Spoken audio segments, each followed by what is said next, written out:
does not see. Balamu hakuona What God has blessed, alichobariki Mungu it can never be cursed. hakiwezi It kikalaaniwa. can never be done. Hakiwezi kikalaaniwa. That is one thing I'm Hilo ni proud of. jambo My God. nataka ninamjivunia kwa Mungu. This same God Na kwamba huyu that the Mungu donkey sees, ambao punda yuamuona, you embrace him. lazima tumkumbatie.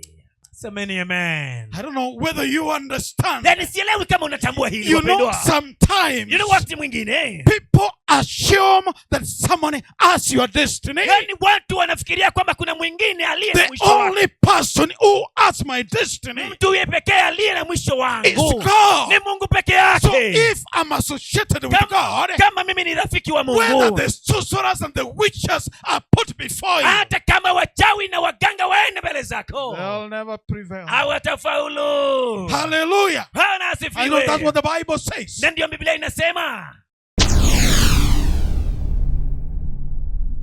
Get the point. Take a step forward. Praise God. Bwana asifiwe. We want to thank God once more. Tunataka tumshukuru Mwenyezi Mungu tena. And for sure, our God is faithful. Na kwa hakika Mungu wetu yu mwaminifu. And God does what he wants at the right time. Na Mungu hutenda analolihitaji kwa wakati wake. And I want to let you understand that we are in a full swing. Na natamani niweze kuwaeleza ya kwamba tuko katika hali halisi. And if you didn't know, this is the time that God wants to speak to us. Na kama haujajua basi huu ndio wakati ambako Mungu yu tayari kuzungumza nasi. Before we pray, kabla hatujaomba, allow me to make one announcement. Ningetamani nifanye tangazo moja maalum. Sometimes people don't understand how God works. Wakati mwingi watu hawatambui namna Mungu anavyofanya kazi. But things works at the right time. Lakini mambo hufanyika kila jambo kwa wakati wake. I know there are those who are complaining that their husbands drink a lot. Ninajua kwamba kuna wamama ambao wanalia kwamba waume zao ni walevi chakari. They have prayed and prayed and prayed. Wameomba kwa kukesha na kuomba kila wakati. But still they have not seen an act of intervention. Lakini bado hawajapata badiliko la maisha ya waume wao. I want to tell you today. Ninatamani niwadokeze hivi leo. I made some orders yesterday.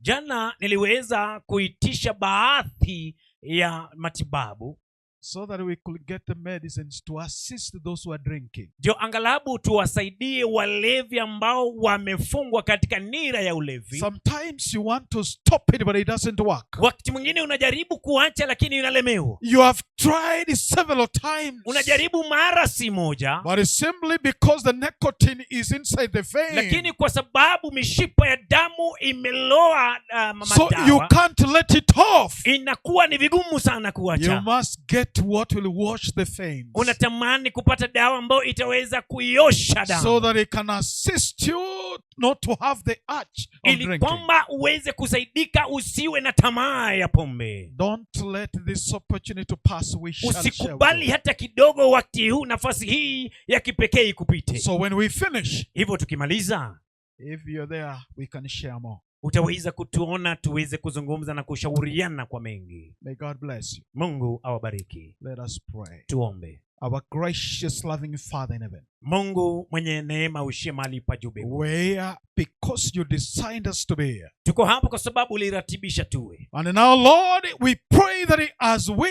decrease, may you increase. Tunatamani Bwana tushukapo uzidi kuinuliwa. And speak to us. Na uzungumze nasi. The Lord at the end of a meeting. Uzungumze nasi ili hatima ya kila jambo. Will say it's better we were here. Tuwe Bwana kila mmoja aweze kuokoa. Now in the fullness of our silence. Bwana, tunapokuwa tumekimya hivi tulivyo. Speak to us our Father. Zungumza nasi Baba yetu. We pray in Jesus' name. Naomba katika jina la Yesu. Amen. Amina. Amen. I want to invite you to the book of Numbers. Ningependa niwakaribishe kwenye kitabu cha Hesabu. And Numbers has given a discourse of a story. Yaani kitabu cha Hesabu kinatupia historia pana. And sometimes these stories, na wakati mwingine visa hivi, they are there for a purpose. Ziko pale kwa sababu maalum. They are there to strengthen our faith. Ziko hapa ziweze kuhitimisha imani. They are there to give us a hope. Ziweze kutupea moyo. They are there to give us the pathway to that home. iweze kutupatia matumaini. So the book of Numbers, Kwa hivyo kitabu cha Hesabu number 22, 22 has given a story. imetupea kisa, And it's a story na ni kisa that all of us understand. ambacho wengi wetu nakielewa. But I want to give you the picture of this Nataka story. niwape hatima ya historia hii. And what we are looking this morning, Na tunapotazama asubuhi ya leo, God has your destiny. Mungu ako na mwisho wa maisha yako. Regardless of what the people are putting before Haijalishi you, watu wanakuona kwa jinsi whether the gani. devil is putting the barriers, Haijalishi ibilisi anampangilia the only gani. thing that I understand, Jambo ninalolielewa that my God has the destiny. ya kwamba Mungu ako na mwisho wa maisha yangu. It doesn't matter how it begins. Haijalishi nilianzaje. The only thing I know, Kitu kimoja ninachokijua, my Savior, Mungu wangu, Mwokozi my wangu, God, Mungu wangu has my destiny. ako na mwisho wangu. Hallelujah. Haleluya. And that's what I want to share with you. Na ndio natamani tuweze kujizungumzia leo. Where the devil will plant people on the way Sababu ibilisi atajaribu kuleta mtawanyiko wa watu to make sure that he curtails ili aweze kujaribu kuweza kuteka nyara your destiny. mwisho wako. But one thing that I want to let you understand, Lakini jambo moja natamani uweze kulielewa, the Lord has your destiny. Bwana ana mwisho wako. Hallelujah. Bwana asifiwe. Hallelujah. The Lord has your destiny. Mungu ako na mwisho wa maisha yako. It doesn't matter what people want to do for you. Haijalishi watu wanakubadikilizia mambo It gani. doesn't matter what they are planted on the way. Haijalishi wamekupandia mambo It gani. doesn't matter which kind of witchcraft they're Haijalishi using. ni uchawi wa aina gani The only wamekupandia. thing that we must Jambo understand, ambalo tunafaa the kulielewa, Lord, my God, Mungu wetu has hako my destiny. na mwisho wa maisha yako.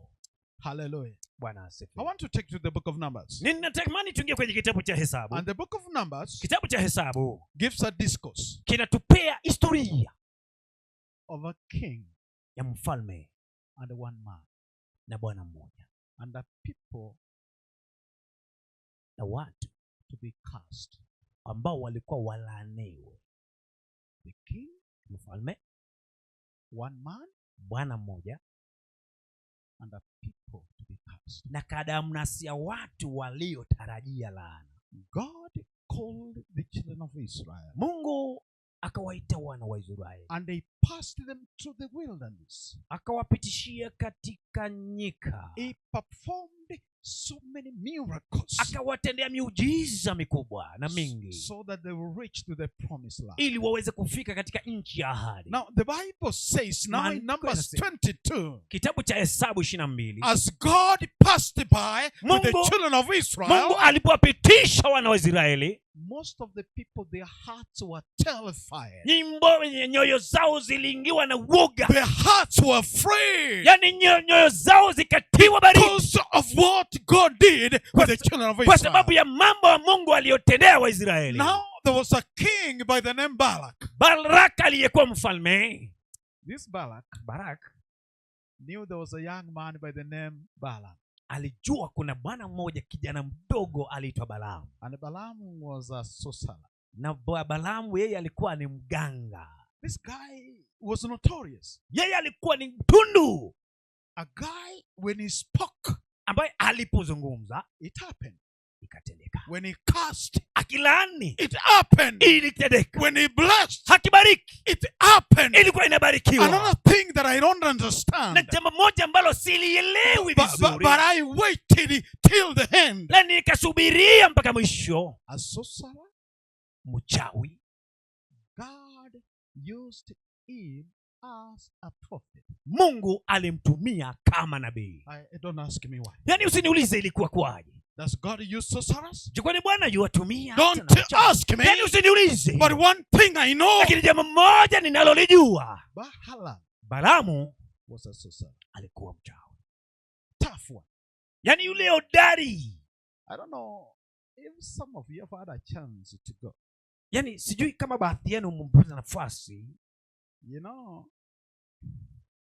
December 25th, Tarehe 25 Disemba, if you go to Kitui, ukielekea kule kwetu Kitui, you'll find many people going so that they need to get the power. Utapata watu wakitoka sehemu mbalimbali wakiendea nguvu. They need to be given power. Yaani wanataka zile nguvu na uwezo. They want to meet the sorcerers. Wanataka wapate wale wachawi. If there's somebody who has messed with you, yaani kama kuna mtu ambaye ametanga na maisha yako, you need to get a stick that can give you power. yaani lazima uende upate nguvu zitakazokupa uwezo. But now when I went to the book of Numbers, lakini nilipoingia kwenye kitabu cha Hesabu, it gives me this picture inanipa picha nyingine. that there was a man by the name Balaam. Kuna bwana mmoja aliitwa This Balaam. guy was a sorcerer. Yeye alikuwa ni mchawi. Balak the king, Mfalme Baraka, he walked there. yeye akamtembelea yule bwana. And they said, Na akasema, there are people who are terrified. kuna watu ambao wameigiza There are baridi. people that God has used them. Kuna watu ambao Mola And these amewatumia. people, they have stepped in Na our country. watu wanaendelea kutatiza taifa They letu. have stepped in our country. Wameingia katika taifa letu. And now, Lakini sasa we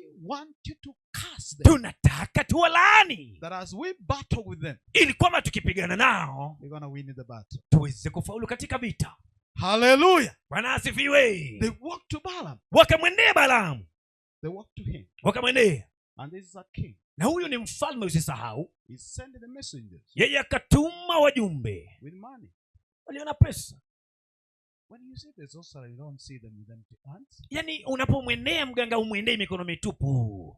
That's what the Bible says. Hivyo ndio Biblia inavyodokeza. So they went there. Wakakwenda pale. When they went there, Walipofika pale, the angel of the Lord malaika wa Bwana spoke to Balaam. akamzungumzia Balaamu mwenyewe. It says Balaam, Inasema Balaamu, the people you are told to go and curse, yaani watu ambao umetuma wakalaani, those are my hao people ni wanangu. that I have blessed. Mimi nimewabariki I tayari. have their destiny. Na wana mwisho wao You ndani can never yangu. curse Hauwezi what I've ukawalaani. blessed. Hauwezi ukawalaani You niliyowabariki. can never curse what the Lord has blessed. Hauwezi ukalaani kilichobarikiwa na You know, Mungu.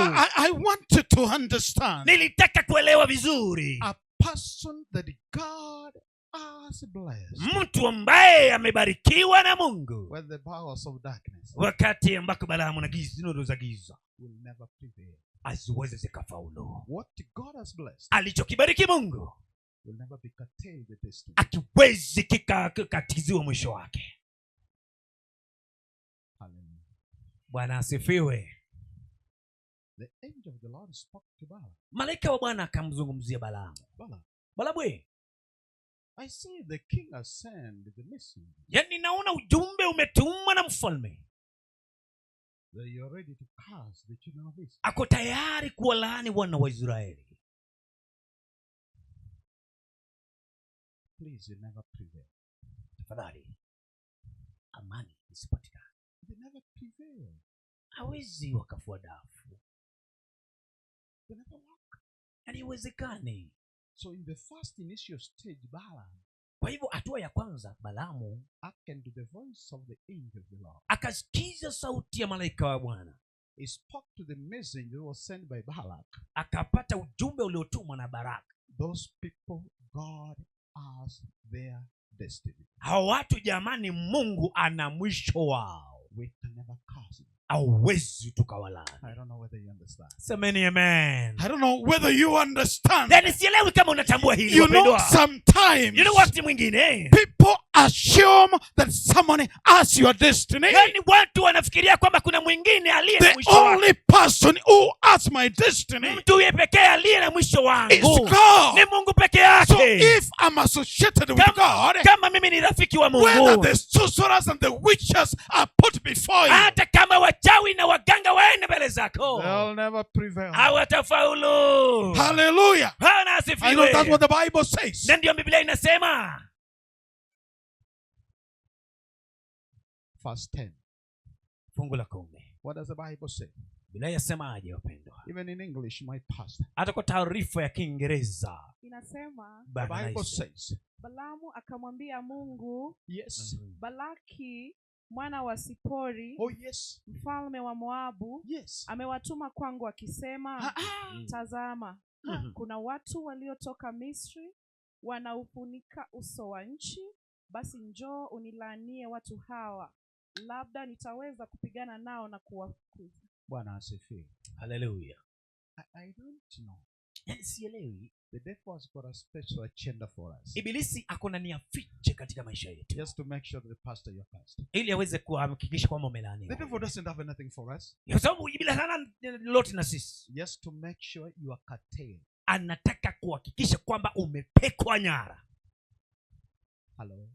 Bwana asifiwe. And the people spend money. Watu wanatumia fedha nyingi mno. If you read the book of Numbers, ukisoma kitabu cha Hesabu, that man Balak sent a lot of gold. Baraka alituma dhahabu nyingi mno. So that he will make the children of Israel. Ili aweze kuwalaani wana wa Israeli. To be cursed. Waweze kulaaniwa. Hallelujah. Bwana asifiwe. Hallelujah. Amen. This is what the Bible says. Biblia inadokeza inasema hivyo pendwa. Let me pin the context. Hebu tuweze kusoma na tuweze kupata dibaji. Number 1. Leo ya kwanza. God spoke to Balaam. Mungu alizungumza na Balaamu. And I told him, you can never curse the people that have a destiny for them. Akamwambia kwamba huwezi ukawalaani watu ambao maisha yao yako mikononi mwangu. But because of money. Kwa sababu ya fedha. Because of money. Kwa sababu tu ya fedha. Balaam took it on. Balaam akaendelea. He did not hearken to the voice of God. Hakuelewa sauti ya Mwenyezi Mungu. That what God has destined. Ya kwamba kile ambacho kiko na mwisho mikononi mwa Mungu. Nothing can stop it. Hakuna kitu ambacho kinaweza kikazuilia. God has my destiny. Mungu ana mwisho wangu. And God had the destiny of the children of Israel. Na Mungu alikuwa na mwisho wa wana wa Israeli. So the Bible says, hivyo Biblia inasema, because of money, kwa sababu ya pesa, Balaam took his donkey. Balaamu akaweza kuchukua punda yake. Yule punda wake. The donkey. Yule punda wake. To go and curse the children of Israel. Kulaani wa Israeli. He could not stop it. Asingeuzuilia. Because he wanted to do and gain the resources that he was given. Kwa sababu yeye alikuwa kibaruani haweze kupata fedha. God has said you can never curse. Mungu alikuwa amesema hawezi ukalaani nilichokibariki. Because of money. Lakini kwa sababu ya pesa. Balaam wants to go against. Anataka kwenda kinyume. The orders of God. Kwa sababu maamuzi ya Mwenyezi Mungu. And Balaam takes the donkey. Na akachukua yule mwanapunda. Pastor, go closer. Tuwatembelee karibu pale. Go closer, my pastor. Sasa tuwatembelee jamani. Sasa tuwakaribie pale. God has your destiny. Mungu ana mwisho wa maisha yako. Hallelujah. Amen. God has my destiny. Yani Mungu ana mwisho wangu. It doesn't matter what people plant on the way. Haijalishi watu wamekupangia mambo gani. Those people don't want you to get married. Yani watu hawataki wewe utajirike. They have consulted the sorcerers. Yani wamekwenda hadi kwa waganga. They want to cross everything. Wanataka wafunge milango yote. That in your life you'll never get married. Kama maishani mwako hautatajirika. But the point that we need to understand. Jambo nataka tulielewe. God has my destiny. Mungu ako na you can never stop it. Hakuna kitu cha kuzuia. Whether you pay for it. Au je ufanye nini. Whether you do anything. Au utende nini. The Lord has my destiny. Ana mwisho wa maisha yangu. Balak is paid money. Balak amelipwa pesa. And when he has paid the money. Akiwa amelipwa pesa. So that the children of Israel can pick us. Ili Waisraeli walaaniwe. And then Balaam doesn't listen to the voice of God. Hakusikiza sauti ya Mwenyezi Mungu. He goes ahead to anaendelea awalaani Waisraeli. They are cast. Analaani wasiolaaniwa. Let me tell you something. Hebu nikudokeze jambo. Sometimes wakati mwingi when God saves you, wakati Mungu anapokuokoa wewe, when you have been saved, unapokuwa umeokolewa na Mungu, and it's like you have been put a bulletproof, na kwamba Mungu amekuwa amekuzingira, so the bulletproof, ili kwamba ukivaa hicho chombo cha kuzuia, whether a soldier is shooting, hata kama askari ataweza kukupiga bunduki, there is no penetration of the bullet. Hakuna kupenya ndani ya mwili wako. Because already you are bulletproof. Kwa sababu tayari umezingirwa by the Savior himself. Umelindwa kabisa kabisa wewe. That Savior has your destiny. Mungu ana mwisho wa maisha yako. And that is the God that I present to huyo you. ndio Mungu ambaye tunakuletea leo. Balaam didn't listen. Balaam hakusikiza sauti ya Mungu. A big headache man. Yeye alikuwa na kichwa kigumu mno. A big headache man. Yaani alikuwa na kichwa kigumu tena mtundu. He didn't want to listen. Hakutaka kusikiza. God has told him, Mungu alikuwa tayari amemwambia, these are my people who cannot be ni cursed. wanangu ambao laana haiwafikii. But because of money, Lakini kwa sababu ya fedha, Balaam did not hearken to the voice of God. hakusikia sauti ya Mungu. He took the donkey. Akachukua mwanapunda. He kept on. Akaendelea kushikilia punda. He's going on. Yeye anaendelea. He kept on going. Yeye anaendelea na punda wake. When he's closer Yeye alipokaribia to the children of kwa Israel, wakaribu na Israeli, something unique and miraculous jambo lisilo la kawaida happened. likatendeka. Balaam has got the eyes, Balaam ana macho but he can't see. lakini asingeliona. A donkey Ndio punda sees spiritual things, anaona mambo ya kiroho, not physical. sio mambo ya kimwili. Balaam is pushing. Balaam anaendelea kusukuma mwanapunda. He wants to curse Anataka kulani and curse. na kulaani wasiolaaniwa. God says no, Mungu akasema la. but because of money, Kwa sababu ya fedha wewe, Balaam goes on. Balaam anaendelea. I want to curse. Nataka kulaani. Mimi yani pesa ni mbaya. Pesa ni mbaya. Yani pesa ni mbaya. Money has made people to do what they could not do. Watu pesa inawasukuma watu kutenda wasilo litatamani kulitenda. God blesses someone. Mungu anabariki mtu. When you get money, unapopata pesa, you become positive. Unaanza kuwa ndio. You don't talk to anybody. Yani wewe unaanza kiburi, because money speaks. Kwa sababu pesa ina sauti. Even the walking style. Hata kutembea kwako jamani, unaanza kutembea kama boss. Kwa sababu pesa inaongea. Jamani. Balaam kept on with the donkey. Balaam anazidi kumsukuma punda. When he reached on the way, alipofika pale njiani, the donkey stopped. Punda akasimama. It stopped. Yani punda akasimama. It stopped. Punda aliposimama. Hallelujah. Bwana asifiwe. Hallelujah. Amen. The donkey stopped. Yani punda akasimama. Punda uchungu.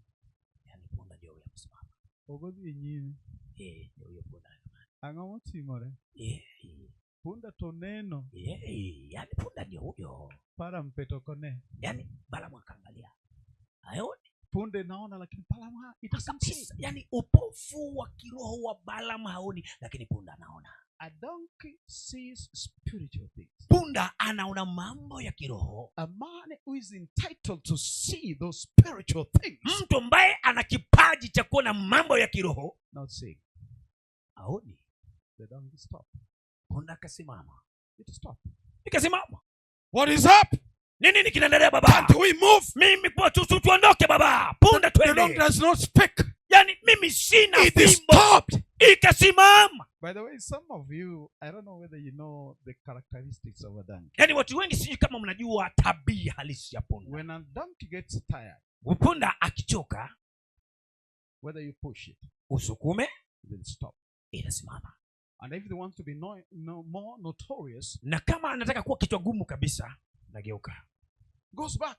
Anarudi. And if you play, na ukiendelea kucheza, it will push the ataanza kusukuma alichokibeba down. Na atabwaga. And if you play, na ukicheza, they begin to throw the kicks. Mateka yataanza kufanya kazi. And if you want to play beyond, na ukitaka kucheza zaidi, the donkey will slip down.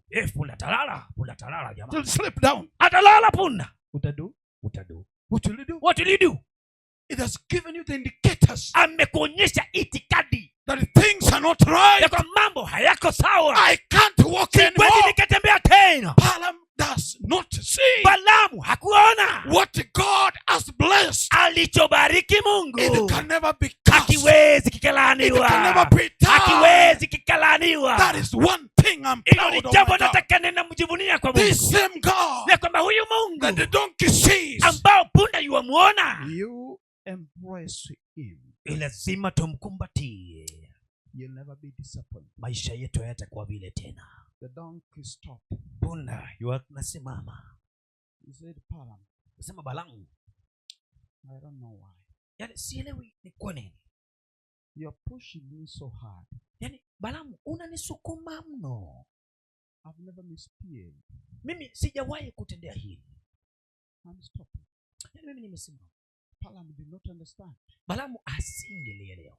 He took a rod. Yeye akachukua kijiti. And then he gave a dunk. Akawekelea yule punda pa. Anawekelea tena pa. Mara 3 pa. The donkey does not respond. Punda ameduma. He doesn't respond. Yani atendi lolote. What is up? Nini kinaendelea hapa? Now the donkey, yule punda, found that this guy doesn't have eyes. Akaelewa kwamba huyu bwana hana macho ya kiroho. He started going. Akaanza kutembea. And they moved to the side of the wall. Wakaendelea pale ukutani.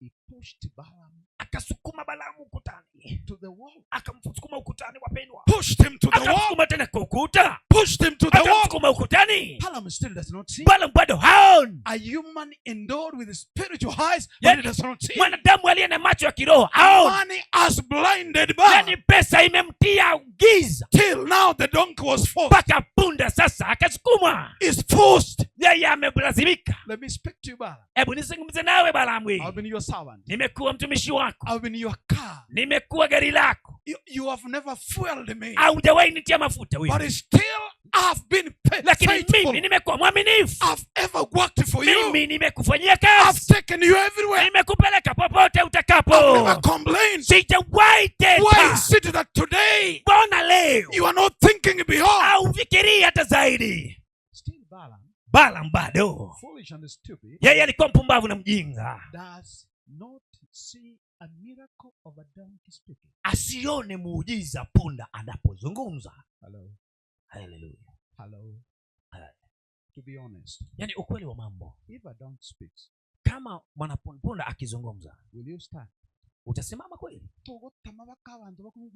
Yani wewe utasimama kweli punda akiongea? Akipunda afungue mdomo. Yani punda a donkey opens its mouth and speaks. And when a donkey speaks. Na unajua punda akizungumza? Will you stop? Wewe utasimama hapo kweli?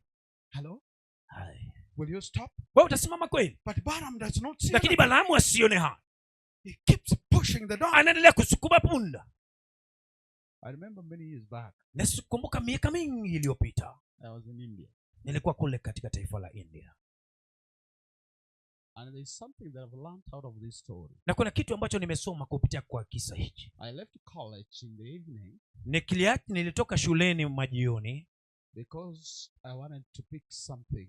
Kwa sababu nilitaka kuchukua kitu fulani. And then the college. Na pale chuoni. The gate you could go round. Na pale kwenye kiingilio kilikuwa kinazunguka.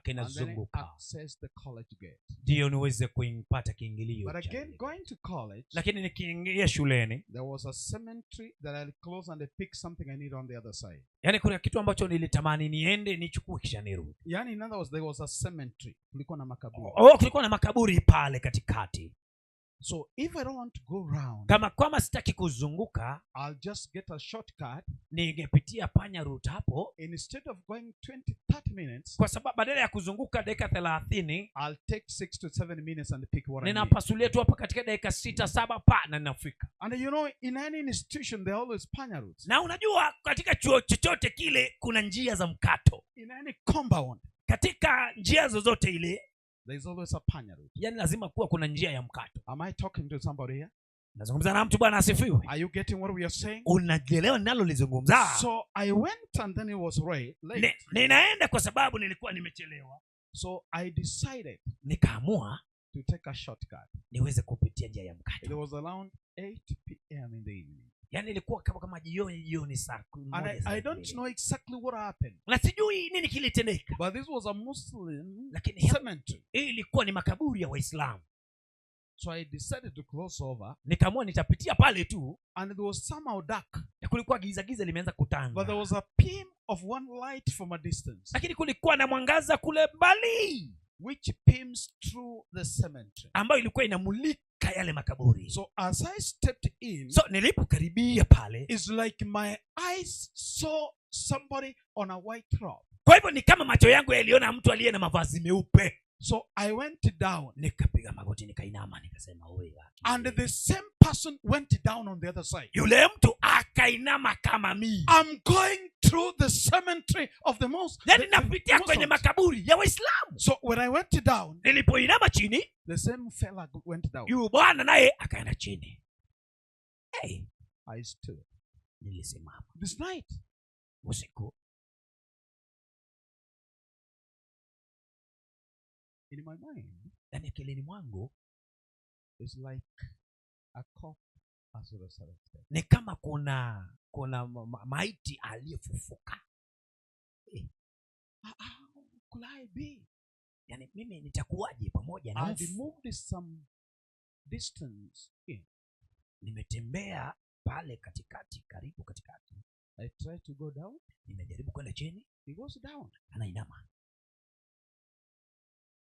What could happen? Nini ingefanyika? Will I continue? Niendelea na safari kweli? Pastor, I went to park on a speed. Yani nilikimbia. And the same fella went back. Yule bwana naye ndio huyo mbio. He's running a different direction. Yeye anakimbia kwingine. I'm also taking a different direction. Na mimi nakimbia kwingine. That is what I could be able to see. Hicho ndicho nilichokuwa na uwezo wa kuona. Balaam does not even query a speaking of a donkey. Yani Balamu asingemuuliza swali hata punda azungumzaye. The donkey spoke to him. Punda akamwongelesha. I've been your servant. Mimi nimekuwa mtumishi wako. I've never misbehaved. Sijawahi kutendea mabaya. Why are you hitting me so hard? Mbona unanipiga hivi? Why? Mbona? Balamu, I'm your servant. Mimi ni mtumishi wako. There's something ahead. Kuna kitu kilicho mbele. There's something you are not seeing. Kuna kitu ambacho hauoni. Open your eyes. Fungua macho yako. But it's still in instead of Balaam opening the eyes. Badala ya Balamu kufungua macho, he gets more furious. Yeye anakasirika mno. He beats the donkey. Anapiga yule punda. Push ahead. Anamsukuma mbele. Push ahead. Anamsukuma mbele. Till the donkey mpaka punda has got no point of return. Yeye akafika mahali ambako hawezi akarudi. He pushed akamsukuma Balamu ukutani. Till hadi Balaam's eyes were open. Balamu macho yake akafunguka. And now Balaam saw the angel of the Lord. Balamu akaona malaika wa Bwana starting the sword. Ameshika kisu na ameinua. Lo and behold, natazama, the words of the Lord, yale maneno ya Mungu, reviled in the mind of Balaam, yakaanza kuzunguka akilini mwa Balamu.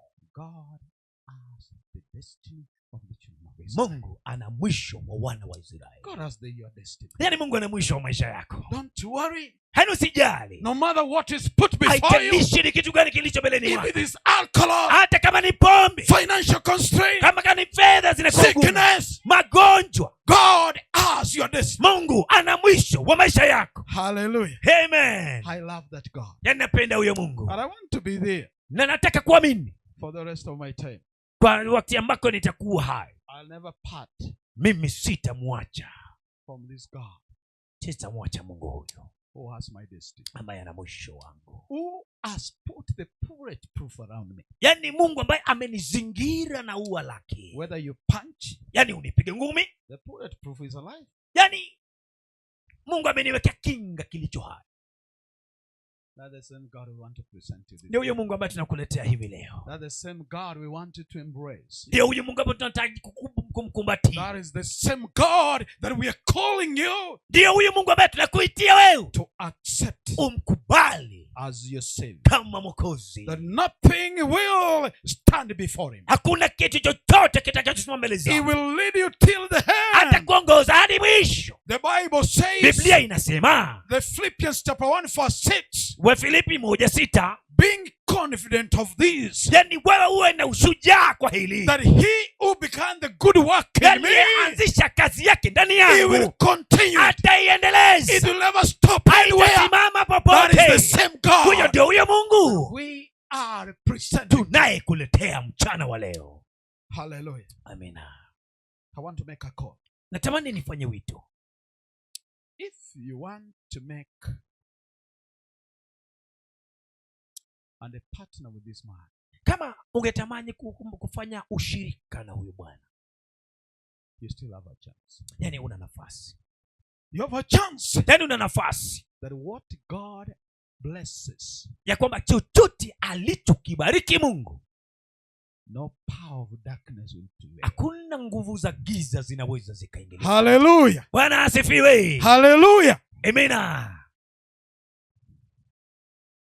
If you are here, kama uko hapa miongoni mwetu, and you need to make a step for God, na ungependa kufanya hatua ya imani, you're not making a step to us. Yani aufanye hatua uje kwetu.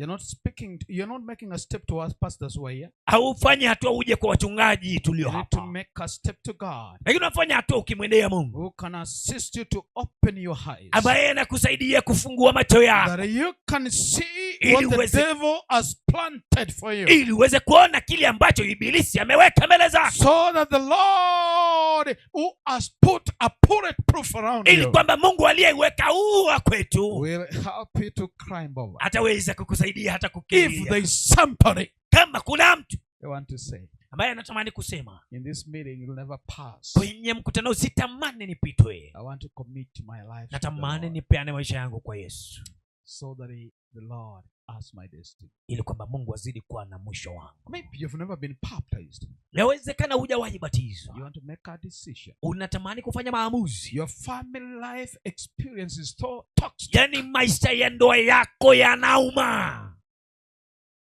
You need to make a step. Unatamani kufanya hatua ya imani. This is your time. Ndio wakati wako. I want to request everyone stand. Natamani kukuomba tu usimame. Naomba kila mtu tenena sura. Yani all of us should stand. Is there anybody who has never been baptized? Kuna mtu miongoni mwetu ambaye hajawahi batizwa? Is there anybody who want to begin this life and walk with God? Kuna mtu ambaye yuko hapa anatamani kuanza maisha yake upya na Yesu? We want to pray for you.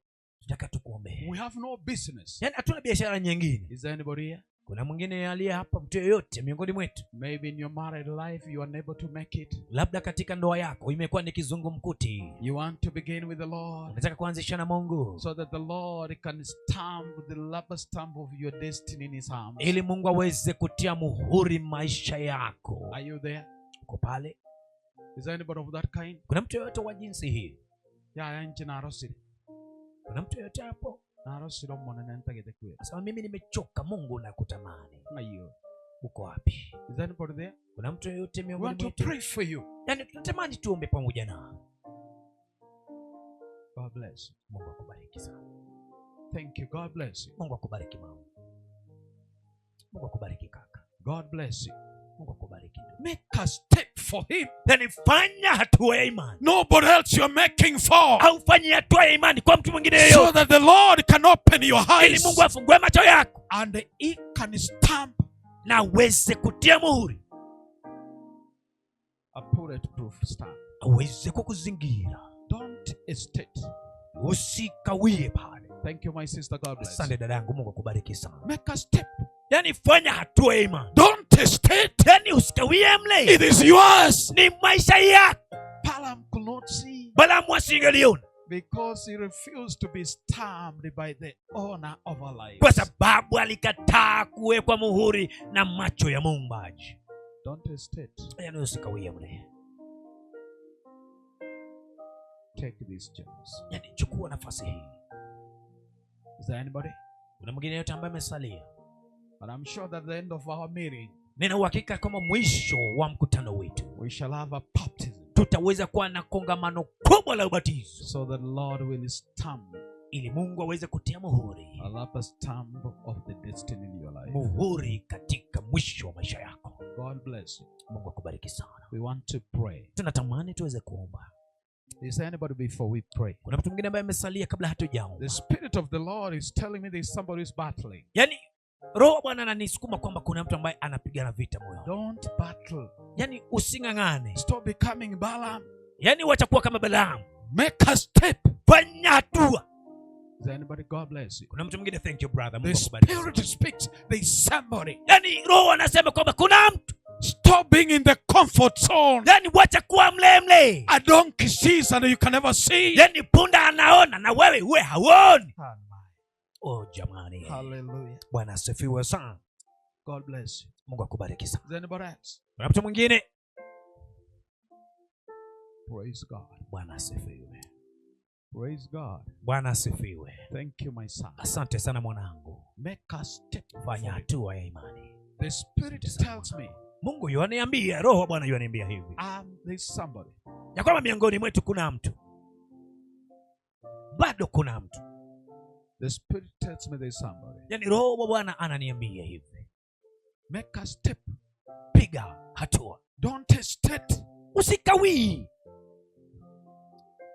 God bless you. Mungu akubariki sana. God bless you. Yaani Mungu akubariki sana. Let us pray. Tuombe. Our gracious and loving Father in heaven. Mungu mpendwa, uishie mahali pa juu mbinguni. Thank you, Lord. Asante Bwana of the assurance of our destiny. kwa sababu ya hakikisho ya mwisho wa maisha yetu. And we pray the Lord, Tunaomba Bwana, give us the inner eyes tupe macho ya kiroho so that we can be able to discern ili tuweze kuona and see you when you stand before us. na kukuona usimamapo mbele zetu. Thank you for the assurance, my Father, Asante kwa hakikisho Bwana that the devil has got no power. Kama ibilisi hana nguvu tena.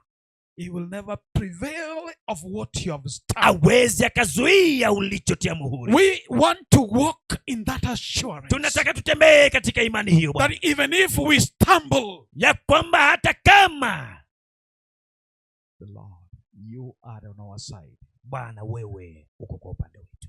Bless our meeting, my Father. Bariki mkutano huu Yesu. And we pray that may you bring more to make a decision. Naomba ukawalete wengi wafanye wakati mmoja. And we thank you for the men and the women and our son who made a decision. Baba, nakushukuru kwa sababu ya wengi ambao wamefanya maamuzi. Walk with them till the end. Tembea nao hadi mwisho. That if the destiny stamp will be stamped upon them. Ili mwisho wao maisha yao yatiwe muhuri zaidi. That they'll walk victorious for the rest of them. Waweze kutembea na ushujaa kwa jina lako. Continue to be a blessing to us in this Endelea meeting. kuwa mbaraka kwetu na ushindi. And it prepares to receive you. Tuandae kwa ujio wako mara ya pili. We pray in Jesus' name. Tunaomba kwa jina la Yesu. Amen. Amina. Amen. Sote tuseme amen. Amen.